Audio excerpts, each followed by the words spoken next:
In this video, we are going to learn about ratios, proportions, and similar figures. Okay, so there are many uses of ratios and proportion. We use them in math, reading, making scale, drawings, and models to solve problems. So scaling of the map, or you're going to do the ratio and proportion of the map. Because if you're going to try to check the map, it's quite big, so therefore you're going to scale it. Okay, so sometimes it's 1:100 miles, 1:50 miles, so it depends on how you make the map visible. So the most recognized use of ratios and proportion is drawing models and plans for construction. So when you can see, there are some scales of the engineers that we use so that they can see it in the actual we have object. So the same as what will be the ratio of the materials that you're going to use. So for example, scale is 1/4 and equals to 1 foot. So therefore, the measurement there is, the measurement here is 1/4, but the actual size of that one is 1 foot. So therefore, whatever the size there, you multiply it by 1 foot so that you can make it, or you can get the actual size. The ratio is comparison of two quantities by division. In the rectangles below, the ratio of the shaded area to unshaded area is 1:2, 2:4, 3:6, and 4:8. So therefore, it is in the form of fraction.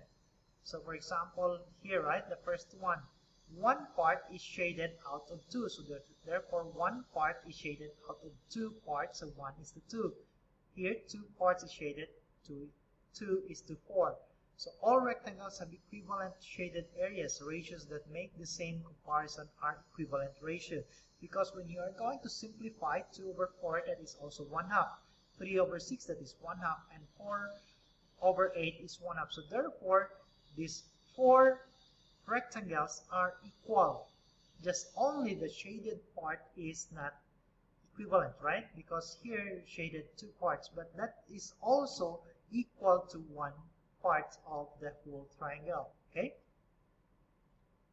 So the ratio of faculty members to students in one school is 1:15. There are 675 students. How many faculty members are there? So it says that 1:15, but the total students are 675. So you will see 1:15 for teachers equal to, we are looking for how many faculty members are there. So one faculty members equal to 15 students. So therefore, we will looking for how many now faculty members. So you just do cross multiplication. So 15x equals to 675. So there are 45 faculties, okay, handling 675 students. Okay, that is how you will do ratios and proportions. So you just do cross multiplication, and after that find the value of x. A ratio of one number to another number is the quotient of the first number divided by the second. So as long as the second number here is not 0, because if it is 0, therefore your equation is, we have null or no solution. So a ratio can be written in a variety of ways. So we can have A:B, A/B, or A:2B. So you can use ratios to compare quantities, describe rates. Proportions are used in many fields, including constructions, photography, and medicine as well. So since ratios that make the same comparison are equivalent ratios, they are reduced to the same value, right? So we have 2/10, that is 1/5. 3/15, divide this one by 3, so therefore you will have 1/5. So 2/10, 3/15 is also equals to 1/5. So you have to reduce the fraction into its lowest and simplest form. Proportion, two ratios that are equal. So here we have A proportion is an equation that states that the two ratios are equal, such as 2 over 3 equal to x over 9. So we're looking for what is the value of x. So you do cross multiplication, cross multiply. So therefore you will have now 2 times 9 and 3 times x. So we can have as, go back there, we have 18, 18 and, so 18, and then after that 3x. So 3x divide, or 3x now equals 18, right? So therefore you divide both sides by 3x, you divide both sides by 3, so 18 divided by 3 is 6. So therefore this one is 6 over 9. So that is how you will find the equivalent. Next, in a simple proportion, all you need is to examine the fractions. If the fraction both reduce to the same value, the proportion is true. But if you reduce it to the simplest form and it is not equal, so therefore the two fraction is not a proportion of each other. So 5 over 15 is equal to 2 over 6. Is that possible? So we have divide both sides by, we have divide here by 5, so that is 1/3. This one also divide by 2, so that is also 1 over 3. So this one, right, as what I've said, to determine the unknown value, must cross multiply. So 3x equals to 2 times 9, so 3x equals 18, x equals to 6, and then to check that, so you have 3x, 3 times 6 equals to 2 times 9, which is 18 equals to 18. So the ratios are equivalent are said to be proportional. Cross multiply makes solving or proving proportion much easier. In this example, 3x equals 18, x equals to 6, which is, if you remember this, like finding the equivalent fraction when you are adding and subtracting a fraction, right? So adding a fraction, when you're going to add, you're going to find the LCD. But here you just only do multiplication or cross multiply, so that you can find the value of x. Are the following true proportions? 2 over 3 and 10 over 5. 2 over 3 equals to 10 over 5. So which one is a proportion there? So let's go back. So from here, so 2 over 3 and 10 over 5. So this one is not a proportion, right? Because this one is, we have, if you divide this one by 5, this one will become 2 over 1, which is not proportion to 2 over 3. But here 2 over 3 is equals to 10 over 15. Because when you're going to divide this one both sides by 5, so you will have 2 over 3. Solve for x. So you can pause the video first, and then you try what is the value of x. So cross multiply, so 6 times x, 6x, 4 times, we have 42, which is 168, and then you divide that one by, you divide 168 into 6. So how much is the value?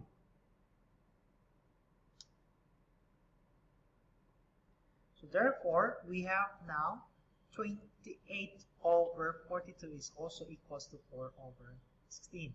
Next, pause again the video, and then try to solve. 25 over x equals to 5 over 2. So 50, and then 50, right? 2 times 25 is 50. 5x, so 50 divided by 5 is 10. So therefore, we will have that one as 10. So if 4 tickets to a show, if 4 tickets to a show cost 9, find the cost of 14 tickets. A house which is appraised for 10,000, 10,000 pays 3,000 in taxes. What should the tax be on the house appraised at 15,000? So let's try to pause first and then try to solve for this. So let's try to solve. So if 4 tickets to a show cost $9, so we have, now the ratio is, we have 4 is to 9 equal to, find the cost of 14 tickets. So this one is tickets. This one is the price, right? Tickets or price and then the ticket. So equal to, we are looking for the value of the price. Therefore, we have 14 tickets over, we have x. So we're looking for the price. So that is how you will solve for this one. So you have now as 4x equals to 14 times 9. Or you divide both sides by 4, divide both sides by 4. So x is equal to, we have 14 times 9 divided by 4. So therefore, the price now is equal to 31. Okay, so 31.5 we have dollars. Okay, so the next one, we have a house which is appraised for 10,000 pays. Okay, so for $10,000, it will pay 300 tax equal to, what should be the tax? So we are looking for the tax here. Okay, on a house appraised with $15,000, 15,000 all over by the tax. Now we are looking for the tax, which is, we say, x. So therefore, what you're going to do is, we have tax now, x is equals to 15,300 times 15,000, okay, all over by 10,000 we have dollars. So therefore, the tax is equal to have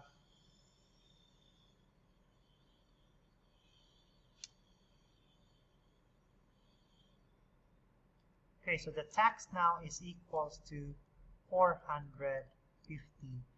So that is how you will solve now for ratio and proportion. Okay, so if it is involving word problem. Now let's go to similar figures. So the big and the small of it. So it's the same as the proportion. If you are going to reduce the fraction into the simplest form, if both of them are equal, so therefore that is a proportion. The same in the, we have figures. Okay, so let's try to check. So for polygons to be similar, corresponding angles must be congruent. Congruent is equal. And corresponding sides must be proportional. Proportional meaning they are almost equal. In other words, the sides must have lengths that form equivalent ratios. So therefore, if you are going to find the ratio of each other, we have the polygon must have equal angles and then equal sides. Okay. So go back here. So from here, we have both angles are 70. Here is 70. So therefore, this we have polygon is a similar polygon. Next, congruent figures have the same size and shape. Similar figures have the same shape but not necessarily the same size. The two figures below are similar. They have the same shape but not the same size. Okay, so here they have this the same, we have okay the same similar figures, I mean, but they have different size. Okay, but we can consider as well them as congruent if okay, so if similar figures have the same shape but not necessarily the same size, the two figures below are similar. They have the same size but not the same, they have the same shape but not the same size. Okay, so that is how you will solve for that one. So you divide this one both sides by 2. So therefore, this one is also 2 over 3, right? So we divide this one. So the result is 2 over 3. So let's look at the two triangles we looked at earlier to see if they are similar. Our corresponding angles are in the triangle. Okay, two triangles congruent. So you can see that the two triangles have, okay, the two triangles have the same angles.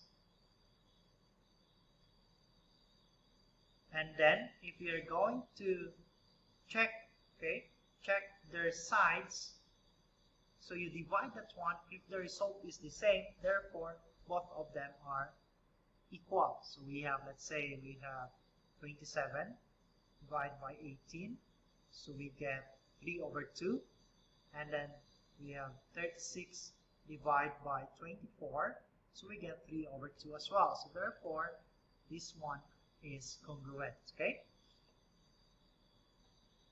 So just as we solved for variables in earlier proportion, we can solve for variables to find unknown. We have sides in triangles. So we have now given values is here. So therefore you will get x over 12.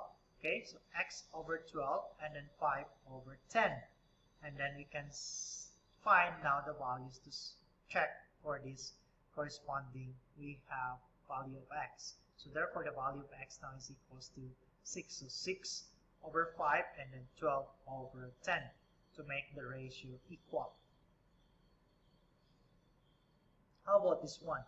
Determine if the two triangles are similar. Okay, so this is the last example. So let's see how we can solve for this triangle. So we can have as 6 over 12 equal to, okay, 6, because we use this one, 6 over 12 equal to x, or 10 over x. Okay, so let's try to solve for that one. So we will try to get the two sides, right, of the triangle. So we have 6 over 12 equal to 10 over x. So we can have now a 6x equals to 10 times 12, which is equal to 6x equals to 120, and then x is equals to, we have 120 over 6, which is x now equals to 20.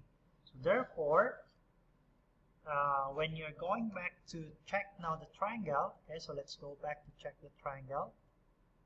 So here, so this side now is equals to 20. So 20 over 12 and then 14 and 7. Okay, so that is how you will solve for the similar triangles, or are the two triangles similar? So when you are going to solve that, so let's try to check all the ratios. So we have now 6 over 10, which is, we have 6 over 10, how much is that? 6 divided by 10 equals to 3 over 5. And then the other one, so we get here that our value is 20. So therefore you try also 12 divided by 20. If the result is 3 over 5, therefore the two triangles are similar. Okay, so try to review all the examples that I gave so that you will understand more further about how to determine similar triangles, congruent, and ratio. That's all for this lesson.